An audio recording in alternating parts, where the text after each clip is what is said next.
자, 이 사람이 참 중요해요. 사사 중에서 제일 마지막 사사인데 어느 정도로 중요하냐면 구약에 사무엘 상하가 있을 정도로 중요하다고요.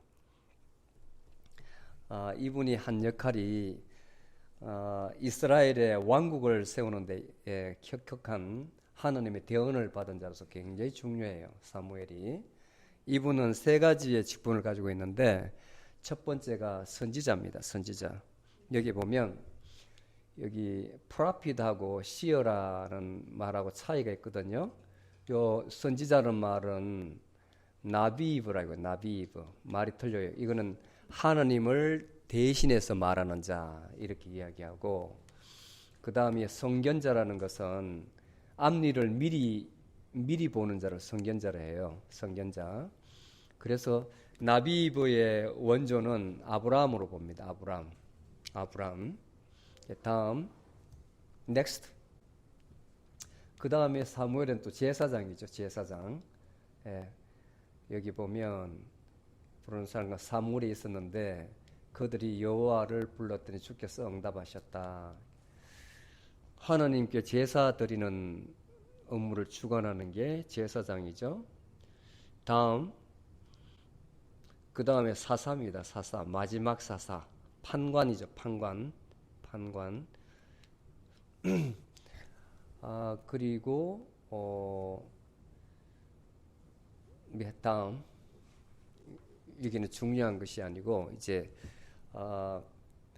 다음 전투로 들어가는 길목에서 사무엘의 역할이 아주 중요하고, 사무엘이 사울을 초대 왕으로 세우는데 아주 긴밀하게 관계되어 있기 때문에 사무엘을 알아야 되는 거예요. 자, 모세에서 사무엘까지 약 300년간 이스라엘은 이 사사들이 통치를 했습니다. 이때까지. 그리고 이스라엘 장로들이 라마라는 곳이 있는데 지도상으로 이스라엘 그 위쪽에 있어요. 여기서 모여가지고 라마에 있는 사무엘 집을 방문을 합니다. 그래서 건의하기를 모든 나라와 같이 이스라엘 주변에 가나안 땅에 많은 부족들이 살아있고 30개 정도의 부족이 아직 살아있고, 그 밑에 이집트 그리고 그 좌측의 나라 위쪽의 나라에 다 왕들이 있어가지고 세력을 왕성하게 떨치고 있었거든요. 그 자기 부족을 통솔하고 있었는데 우리도 이와 같이 사사가 아니라 왕이 우리를 다스리게 하소서 하는 게 나와요. 왕이. 이제 하나님이 다스리는 정치 체계에서 왕이 인간이 다스리는 정치 체제로 바꿔달라고 민족을, 국민을 대표해 가지고 이 장로들이, 요즘 말하면 이제 국회의원 정도 되겠죠. 국민을 대표성을 가지고 건의를 하는 거예요. 근데 이때에 이제 이스라엘은 어떻게 생활했냐면 가나안 땅에 이렇게 쭉 흩어져 가지고 야곱에게 받은 땅 그대로 지파대로 이제 생활하고 자기 땅에서 생활하고 있었거든요. 자기 땅에서. 그런데 외부의 침입을 받으면 연합해가지고 12지파가 연합해가지고 대응하는 그런 형태로 살고 있었어요. 그래서 평상시에는 자율적으로 그리고 위급할 때는 같이 한데 공동체로 해서 생활을 하고 있었습니다. 이때에 이제 사무엘에게 찾아가 가지고 왕을 달라고 요청을 한 거예요. 넥스트. 자, 하나님의 언약을 생각해 보세요. 하나님의 언약.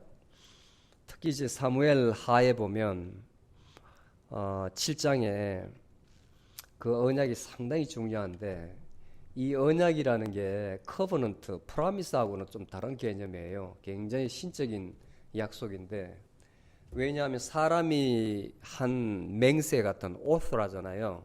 그거는 깨트릴 수가 있어요, 사람이. 그래서 예수님께서 우리 인간들에게 맹세는 절대로 하지 말라 그랬어요. 실없는 사람 된다고. 깨거든요. 사람은 배반하기 때문에. 근데 하나님께서 하신 것은 언약이라 그래요. 신실하시기 때문에, 영원히 지키시기 때문에.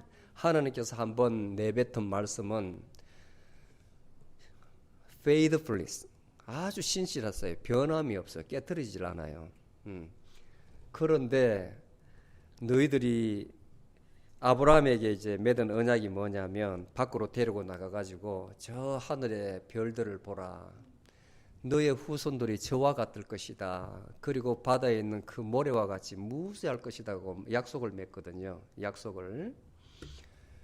그리고 이스라엘 백성들에게 조건을 줘요. 너희들이 뭐뭘 하면 어떻게 조건을 준다고요. 조건을. 근데 사람 편에서는 그것을 감당할 수가 없습니다. 감당할 수가 없어요. 그리고 이런 것들이 예를 들어서 하나님께서 하지 말라고 한 그것이 깨지거든요. 결국은 그것이 전체 올무가 돼요. 너희들이 가나안 땅에 들어가서 남의 딸을 데리고 와서 며느리로 삼거나 아내로 삼거나 또는 남의 아들을 데리고 온다. 그 내 딸을 거기에 시집을 보낸다 하면 그런 모든 행위가 너의 올무가 되리라 이야기를 하거든요. 실제로 역사 가운데 그렇게 돼요. 하나님 말씀대로. 그래 하나님께서 사무엘에게 뭐라 그러냐면 이스라엘 저거들이 원하는 대로 들어주라 해요. 들어주라 해요. 자, 사무엘에게 이스라엘 백성들 그들이 사무엘 너를 배반하는 것이 아니고 그들이 나를 버렸다 이야기 하나님께서. 나를 버렸다. 나를 버려서 그들 마음속에 자기들의 왕이 하나님이 왕이 되지 못하게 함이라 이렇게 이야기를 해요. 그래서 들어주라. 그래서 베냐민 지파 가장 작은 지파에 베냐민 집 사울을 초대왕으로 피택을 해요. 선택을 해요. 다음. 자, 여기서부터 이제 본격적으로 들어가는데 이스라엘에 이제 왕국이 생깁니다. 지금 이스라엘 있잖아요. 팔레스타인 지역에 이스라엘 있죠. 이스라엘의 국가라는 이스라엘의 초대 왕이 사울입니다. 사울. 실존 인물이에요. 베냐민 지파의 기스의 아들인데 굉장히 부유한 집안입니다. 키가 크고 용모가 준수하고, 예. 용모가 준수하고 이렇게 나와요. 용모가 준수하고.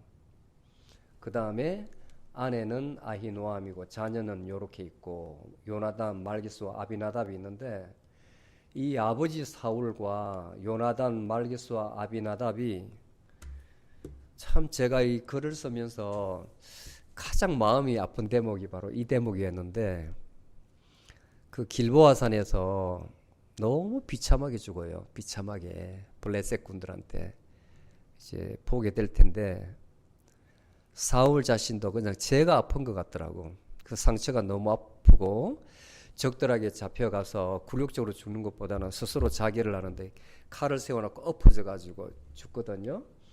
이 아들 3명도 무자비하게 죽어요. 다 죽어요. 마지막에 이제 여기 머비보셋만 여기는 불구자거든요. 불구자. 여기만 이제 그 친척이 몰래 감춰둬 가지고 다윗에 의해서 나중에 보상을 받게 되는데 자, 어떻게 이제 간택을 받았냐면 키우던 나귀를 큰 재산인데 나귀를 잊어버렸어. 그래서 막 땅으로 이제 그 헤매는 거예요. 그래서 이 사무엘이 선지자이기 때문에 여기 가서 물어보려고 찾아갑니다.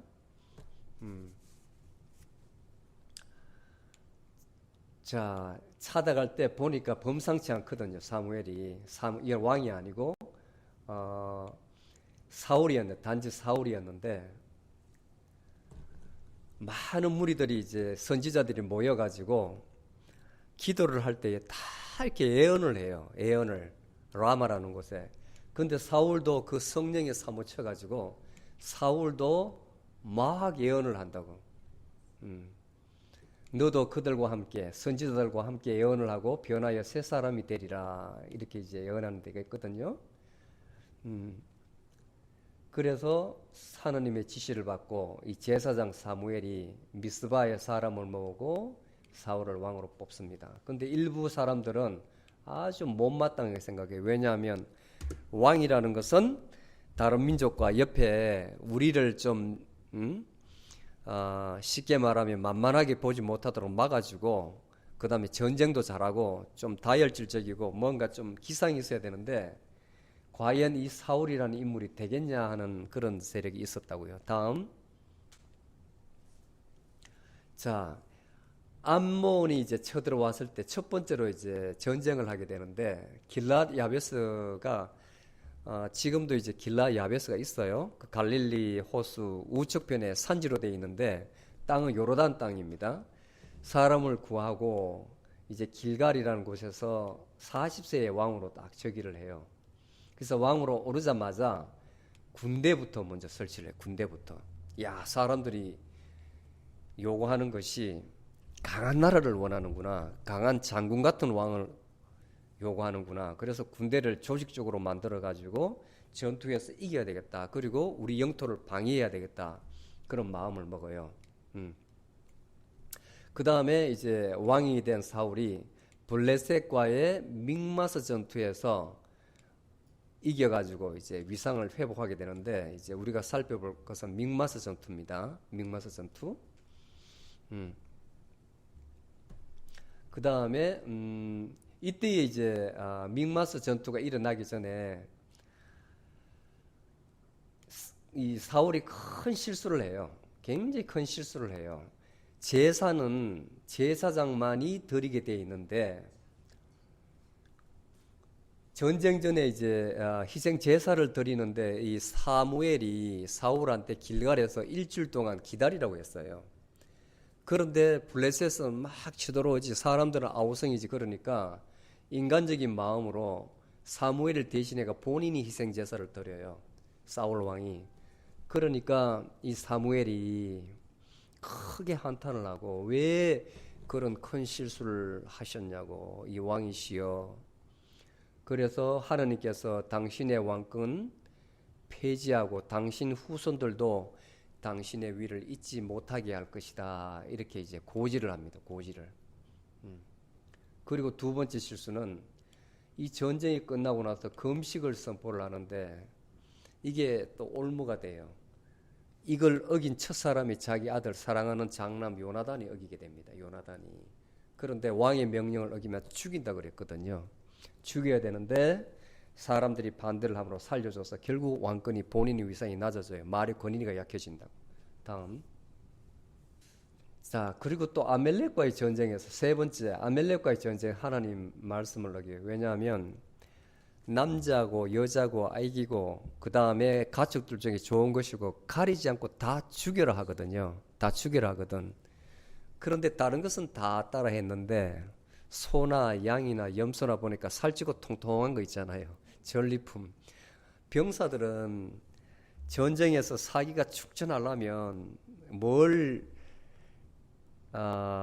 걸어주면 열심히 싸우냐면 전리품을 걸어야 돼요. 지금도 마찬가지예요. 지금은 이제 진급이라는 게 있거든요. 진급. 네가 큰 공을 세우면 뭐 1계급 특진을 시켜주겠다. 뭐 병장에서 하사로 또는 상병에서 병장으로 뭐 그렇게 건다고요. 예. 그러면 그걸 보고 월급이 올라가잖아요. 계급이 높으면. 그 다음에 이제 뭐 무공훈장이라 어떤 특전이 있는데, 이 당시는 그런 제도가 아니라 네가 가진 대로 너 가지면 된다. 전리품을 살찌소 네가 잡는 대로 가져가라, 이렇게 나와요. 그러니까 물불을 안 가리고 싸우는 거죠. 이겨서 다 죽이려 했는데 가져와가지고 병사들한테 나눠주고, 일부 좋은 거는 나한테 가져와라 해가지고 제물로 쓰려고 놔두는 거예요. 그래서 완전히 하나님으로부터 이제 곧 버림을 받게 돼요. 완전히 세 번, 3-4번에 완전히 버림을 받게 돼요. 하나님 말씀을 어겼기 때문에. 그리고 나서 이제 악령이 들어가가지고 굉장히 괴로움을 받아요. 사실 같아요. 악령이 들어가니까 번민하는 겁니다. 생각이 많아서 망상이 들어서 저놈이 나를 죽일 것 같다. 죽여라. 제정신이 아니에요. 제정신이. 아무 좋은 약도 필요가 없고 좋은 의사도 필요가 없는 거예요. 오로지 다윗이 켜는 이 수금으로만 음악을 들으니까 마음이 편안해지는 거예요.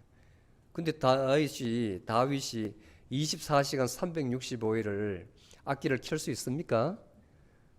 켜지 않으면 또 정신이 괴로워가지고 미치는 거예요. 나중에는 다윗이 자기 사위거든. 딸을 줬거든요. 다윗을 죽이려 하잖아요. 다윗을 죽이려 한다고. 악령이 들어가면. 악령이 들어가. 제정신이 아니에요.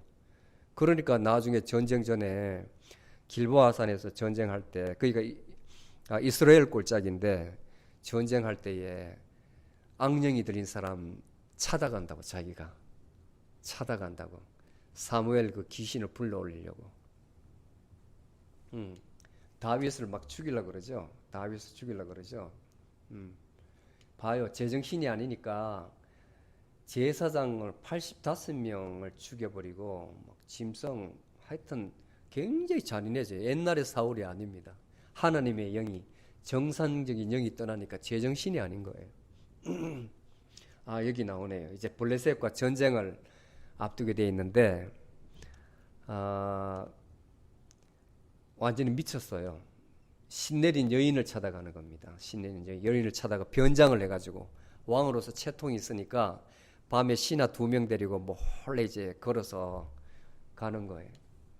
가가지고 어떻게 할까요? 그러니까 죽은 사무엘의 혼을 불려달라. 그래서 예언을 좀 하게 해달라. 그 사무엘이 죽어서 편안히 낙원에서 쉬고 있는데 이 신접한 여인이 불려오니까 귀찮잖아요. 왜 귀찮게 나를 불러내느냐. 예? 그런데 이번 전쟁에서는 네가 지고 죽을 것이다. 그리고 너의 영이 나와 함께 있을 것이다. 이렇게 하니까 사울이 놀라서 기절해버립니다. 기절해버려요. 죽는다니까. 그리고 길보아산에서 다 죽어요. 그래서 여기 있는 사람들이 생전에 지난번에 암몬 사람들이 쳐들어와서 구해주는 그 감사함에 의해서 사울의 시체를 수거해서 나무에 이제 매장하거든요. 다음. 자, 이것이 사무엘상 전체 요약이에요. 전체 요약. 가만히 앉아서 여러분 성경 다 읽은 거예요. 스토리를 다 읽은 거예요. 그러고 나서 이제 전쟁에 딱 들어가는 거 보세요. 이제 블레셋과의 전쟁에서 첫 승리를 구했는데 이것이 바로 믹마스 전투입니다. 믹마스 전투. 자, 믹마세 또는 믹마스 전투. 다음. Battle of the 믹마스. 요렇게 생겼어요. 이스라엘에 가면 이렇게 풀한 풍이 없잖아요. 어떻게 이렇게 이 텍사스보다 더하고 뉴멕시코보다 더한 것 같아요. 녹색의 녹자도 하나 안 보여요. 나라가. 예. 그래서 우기가 오면 물이 흘렀다가 그 다음에 건기가 많으니까 어지간하면 쑥은 살잖아요. 질갱이는 살잖아요. 그 일본에 원자 폭탄이 떨어졌어도 시간이 흘러가지고 제일 먼저 나는 게 쑥이라 그랬거든요. 쑥. 그런데 여기는 어떻게 이렇게 풀 한 폭이 안 나는지 몰라. 온 땅이 그래요. 온 땅이. 그런데 그 하나님께서 참 이스라엘 백성한테 지혜를 주셔서 기브츠라는 걸 만들어 가지고 온 나라가 이런 큰 쇠파이프 덩어리, 쇠파이프가 다 깔려가지고 물이 흘러요. 물이 없으니까 갈릴리에서 물을 땡겨가지고 온 나라를 관으로 다 연결해가지고 물을 보급하는 거예요. 그 사막 저런 땅을 개발해가지고 무화과 나무도 있고 포도나무도 있고 야자 대추나무도 있고 얼마나 큰지 몰라요. 뿌리마다 다 그 호수를 다 박아놔가지고 물은 언제든지 공급할 수 있거든요. 얼마나 단지요. 이런 황무지 땅을 일구어가지고 적과 꿀이 흐르는 땅으로 만들어놨어요. 굉장하죠. 가보고 싶지요. 예. 믹마스 전투는 통일 이스라엘 왕국의 사울이 치른 2번째 대전투로 블레셋을 무찌르고 왕위를 굳히게 된다.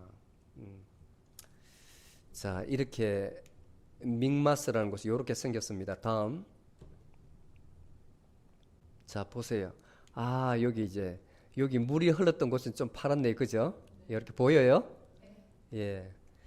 자, 여기 잘 보시. 지금 현재의 모습인데, 여기 아랍 사람이 살아요. 아랍 사람이 지금 이스라엘 사람이 사는 게 아니고 여기에 이제 그 사울의 아들 요나단이 이제 그하고 그 다음에 요쪽에 블레셋 군이 진을 치 가지고 있거든요. 그 당시에 자 공격하려면 이렇게 내려와 가지고 이렇게 올라가야 되잖아요.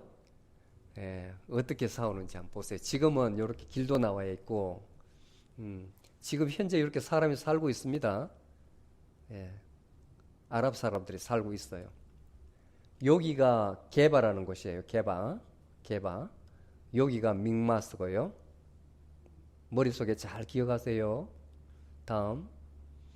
예, 지도상으로는 지금도 있거든요. 지금도 믹마스가 있고 게바 이렇게. 그 다음에 사울이 살았던 장로들이 찾아가고 사울이 죽어서 사무엘 제사장이 묻혔던 곳이 라마 여기입니다. 그 다음에 예루살렘이 예,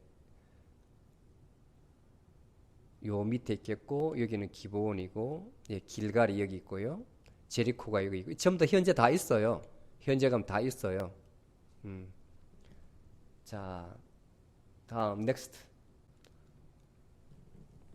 자, 세네와 보세스라는 이것을 잘 보셔야 되는 성경이 나오거든요. 밑으로 더 계곡을 확대 촬영하면 이렇게 험준해요. 사람이 내려갔다가 이렇게 올라와야 되는데 좌측이 세네예요. 세네. 요나단이 병사 2명을 데리고 이렇게 내려가 가지고 올라가서 밤에 막 교란시키는 그 작전을 하게 되는데 여기가 세네고 이쪽에 이제 블레셋 군이 있는 보세스입니다. 그리고 요 계곡이 와디 스웬이래요. 와디 스웬이. 지금 현재도 지명이 와디 스웬이라는 것이에요. 양쪽을 나누는 골짜기죠. 골짜기. 험준하죠? 다음. 예. 이렇게 이제 사진을 찍었어요. 사진을. 와, 정말 삭막하지 않아요? 다음. 자, 개바는 설명드렸고 사진으로 그냥 이것보다도 사진으로 탁 보는 게 좋아요. 믹마스는 개바는 이쪽, 믹마스는 블레셋 있는 쪽, 세네, 보세스. 요나단이 블레셋 사람들을 건너가려는 어귀에서 이쪽에는 험한 바위가 있고 저쪽에도 험한 바위가 있는데 이 바위가 이걸 이제 험한 바위라고 표현하는 거예요. 성경에는 이쪽에도 험한 바위가 있고 저쪽에도 험한 바위가 있고 성경이 이렇게 표현하는 거예요. 넥스트. 하나 이름은 보세스예요. 하나 이름은 세네라. 알겠죠? 한 바위는 북쪽에 믹마스 앞에 있고 보세스는 믹마스 블레셋 쪽에 있고 남쪽에는 게바가 있는데 요나단과 사울이 있는 곳이에요. 세네라 해요. 오케이? 다음. 그 다음에 이 블레셋에 대해서 아는 게 굉장히 중요한데 30분 끝나서 여기까지.